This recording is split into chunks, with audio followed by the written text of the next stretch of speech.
বুড়ির পুকুরের বড় বড় কাতলাগুলো আজ ধরতে হবে। এই ঝোপটার আড়ালে বসে ছিপ ফেলি। বুড়ি যদি দেখতে পায় তো আর রক্ষে রাখবে না। যাই, পুকুরটা একবার দেখে আসি। এই গ্রামে তো আর চোরের অভাব নেই। ঝোপের আড়ালে বসে কেউ মনে হচ্ছে ছিপ ফেলেছে। এই এই কে রে? কে রে আমার পুকুরে ছিপ ফেলছিস? এই কে রে? এই যা, বুড়ি মনে হচ্ছে দেখে ফেলেছে, পালাই। কি হয়েছে বুড়িমা? পুকুরের বড় বড় মাছগুলো চাষ করছি, তা সাত চড়ে মাছগুলো ধরে ধরে খাচ্ছে। বুড়িমা, পুকুরটায় একটু ভালো করে নজর রাখো। আচ্ছা, আমি চললাম।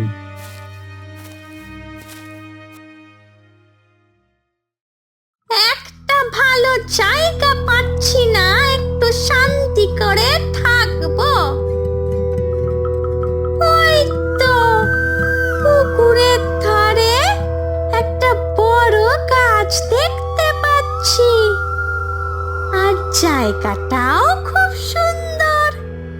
যাই, গাছটাতে গিয়ে বসি। পুকুরটায় দেখছি অনেক মাছ লাফালাফি করছে। মনে হচ্ছে পুকুরে অনেক মাছ আছে।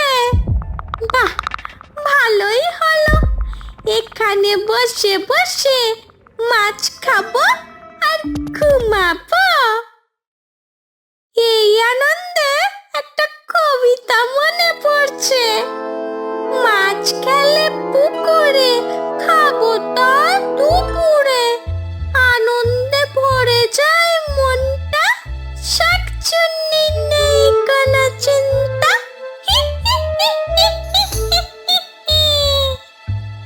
কবিতাটা ভালো লাগলে চ্যানেলটা সাবস্ক্রাইব করে দেবেন। এইবার একটা মাছ ধরে খাই।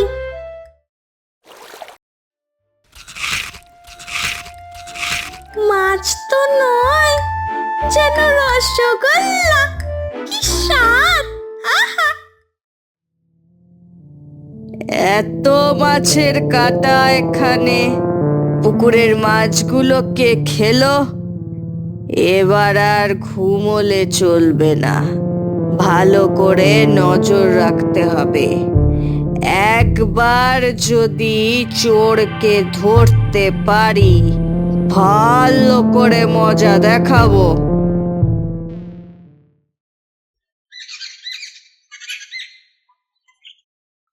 খুব খিদে পেয়েছে। বুড়িটা দেখছি পুকুরের ধার থেকে যাচ্ছেই না।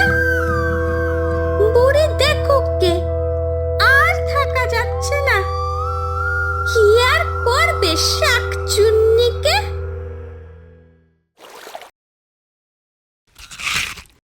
এই শাকচুন্নিটাই তাহলে মাছগুলো ধরে ধরে খাচ্ছে।